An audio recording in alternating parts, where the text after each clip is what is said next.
Let's discuss something that a lot of plumbers come across a lot of the time. That is customers who buy their own products and then ask you to fit it, but then there's a problem with it.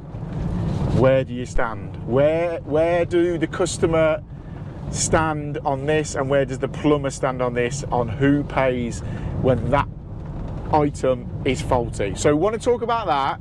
I'm also going to address my weight loss, because a lot of people have mentioned that over the last few months as my videos have been going along, and you've seen the weight loss. It is through the Mjaro, the fat jab. So we're going to chat about that. Also, we're going to chat, I've got a little list here. Also, I've been to a job today, looked at it, and it's something that I've never, ever been asked to do before. And it's a way of drawing off the surplus water, or drawing off the surplus cold water from a hot water system that hasn't got a secondary return, and putting a secondary return in is an absolute no-no. We can't do it because it's a property that's currently lived in.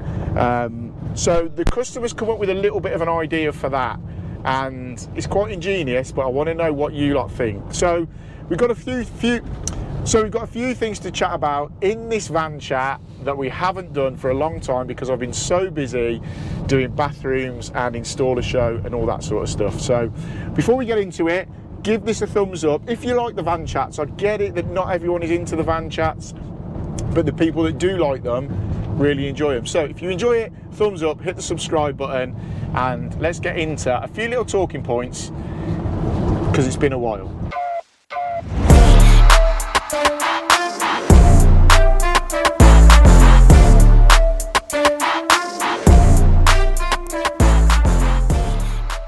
Right then, first topic of conversation: customers that buy their own fittings, bathroom suites, whatever it may be, for us as installers to fit them. Now, we come across this a lot. 9 times out of 10, a customer will say to you, you just get all the bits and let me know what the bill is at the end of it, and we'll get it paid up. However, sometimes you go to a customer, I've got the tap, I've ordered the tap, or not, let's work on the pretense it's a kitchen sink tap. Customer's got the kitchen sink tap, they message you, all right Mark, can you come out and fit this? Yeah, no problem, I've got the tap. You go and fit it. 2-3 months later, they message you and say, Mark, the tap's leaking. Say it's coming from it's passing, it's coming out the spout, or it's coming from the bottom of the spout. So let's say the tap's the problem. We go out to it. Hi Mark, yeah, you fit this tap for me, there's a problem with it, can you come and have a look? You go out there, okay, yeah, the tap's knackered, you need a new tap. Oh, but you fitted it. Yeah, we fitted it, but we didn't supply it. It sounds like a really straightforward issue, but we get it so often. Drop a comment, let me know if you've had this, where the customer then says, okay, well, if I get a new tap, will you fit it? I will, but there is a cost. You're basically paying to refit another tap. And sometimes customers don't grasp this. Sometimes they do, sometimes they don't. Or it'll be something like, there's a problem, you install something, say a shower tray, let's say a shower tray, and 6 months later the shower tray breaks, and it's nothing to do with how you've installed it, it's down to the tray. It's not you haven't supplied it. This is why when we supply stuff, we always add a percentage on, 10-15%, because 90% of the time there's not an issue, so you're making that little bit of profit.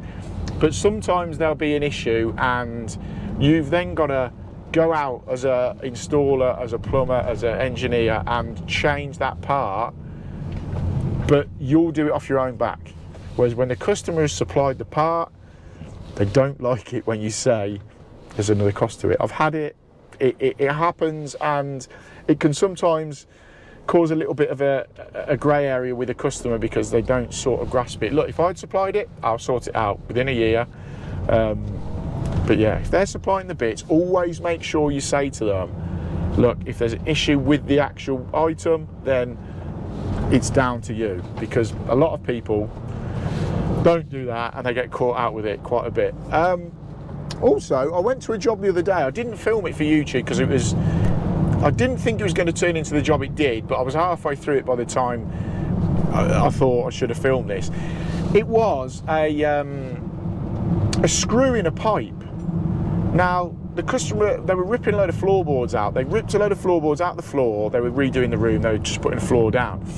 And they rung me up. They sent me a picture first of all, and it just showed a 22mm heating pipe going along. And there was a screw in it. Now, this screw must have been in it 20 years. They've lived in the house 20 years. They've never done anything in there. Never had a carpet put down, anything. Yeah, they've rung me up and they've said, look, you know, can you have a look at this? There's a screw in a pipe. Now, this screw had held for 20 years. Never had a leak, never had a pressure drop on the boiler. Yet sometimes you can go to a screw that is dripping out where you put it through, and it's that moment when you put it through and it begins to leak. Then you've got to deal with that. But this one had been in there 20 years, and I said to the customer, whatever you do not touch that screw. I'm surprised it didn't do it when they pulled the boards off, because they just crumbled round it. So whatever you do not touch that screw, because the moment you touch it, it's going to leak or it's going to snap off or whatever. The fact that it's holding there at the moment is impressive, and it made me think about how many times we have been to pipe work that's been in floors or whatever, and say you've drained the water down and you're taking the pipe work out, and you'll just grab two bits of pipe, be it on a T, 15mm into a 22mm T for argument's sake, and the pipe just comes apart, and there's the tiniest bit of solder on there, or sometimes not even solder. The flux has held that pipe together. I've had it a handful of times. I'm sure a few people watching this have had it, and you're just like, how is that held? Be it hot water, mains, cold water. Sometimes it's where the pipe's been squeezed together with joists or whatever. But it just amazes me how it can still hold that pipe in place without it leaking. So yeah, the screw one was an interesting one, and I said to her, whatever you do not touch it, because it is going to come apart and cause havoc, and then you'll be running around trying to find the stop tap that, again, people either don't know where they are, they're at the back of a cupboard that is absolutely full of stuff, so you just can't get to it, and then when you do get to it, it's not been turned off in 15 years. You go to turn it and you end up going outside, getting a stop tap that could be full of, the stop tap in the road could be full of soil. I mean, a lot of them now are being changed over to the plastic ones, so they're all good. But yeah, this is why we say a little job is never a little job. But talking of little jobs, I went to look at a job for a customer of mine. He's an old boy, and he's had a little bit of a brainwave. So he's got a long house, and his boiler is one end of the house. The other end of the house is a shower room, but in the middle of the house is the bathroom that he's using quite a lot now. Now he's getting old, he's not moving around as much. And he's just begun to notice that when he turns the hot water on for the shower, first thing in the morning, it's taking, he said, 3 or 4 minutes for the shower to get hot. Now, obviously, it's that far of a run from the boiler. I'm going to say, I don't know, 100 metres. It's a long house. It's a really long house. Now, when the system was put in years and years ago, there was obviously no secondary hot water put in.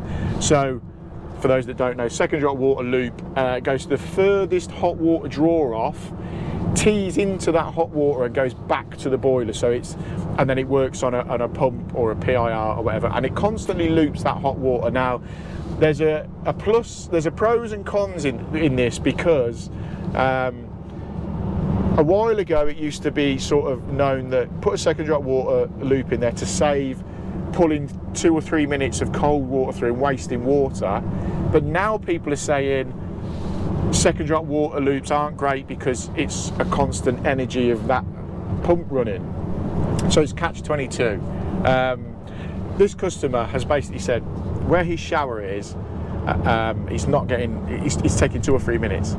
So what he said to me is, can we, now this is either crazy or genius, can we put in a tap from just before the shower outlet, so that there's a lever valve in the corner of his bedroom where the hot water goes into it, and then it comes out the top, out of his back wall, down his wall into one of those gardening tubs that he can then fill up. So first thing in the morning, he'd open this tap to pull enough hot water through for 2 or 3 minutes until the hot water is at that point. Then he can use his shower without wasting the water. But the water that he's opened the tap to draw that hot through, are you following me, then goes out the wall and fills up his gardening, you know, the big green tubs that people have in the garden to water the plants with, to fill that up. Is that crazy or is that genius? I've never done of it, never heard of it, never even thought of it. Part of me says that's, yeah, I get it, I get what he's trying to do, but then I'm like, it's a lot of effort because we've got to get floors up and that to get this tapping. And I said it's going to be just a lever valve setup. It's not going to look pretty, and he completely understands that. But I was like, yeah, I get it, but I've never done it, and I don't know if it's going to do what he thinks it's going to do. It'll pull the hot water to that point. But yeah, there's no way, before anyone comes in the comments, there is absolutely no way we can put a secondary return in it because of where it is situated in the house. The house has got finished floors upstairs and all that sort of stuff, so that is a complete no-brainer. So that one might be coming to the channel soon, and I've said to him it's something I've never done. It's basically giving it a go again, real world plumbing. So that will be coming, and hats off to him. Let me know in the comments. Hats off to the guy, it's a great idea. Let me know in the comments if you think it's genius or a complete waste of time. Weight loss. I've lost a lot of weight. I've lost 4 stone in give or take 4 months. Now, I know this is not going to be for everybody. I've been doing that Mjaro, the fat jabs. So for me, it has worked brilliantly. The only side effect I've had in the 4 months of doing it is the first 2 or 3 days I got massive headaches because I wasn't drinking enough water. Once I sorted that out, flying. I think the first week and a half, 2 weeks, I lost something like 4 or 5 kilo. So it is absolutely working, a treat for me.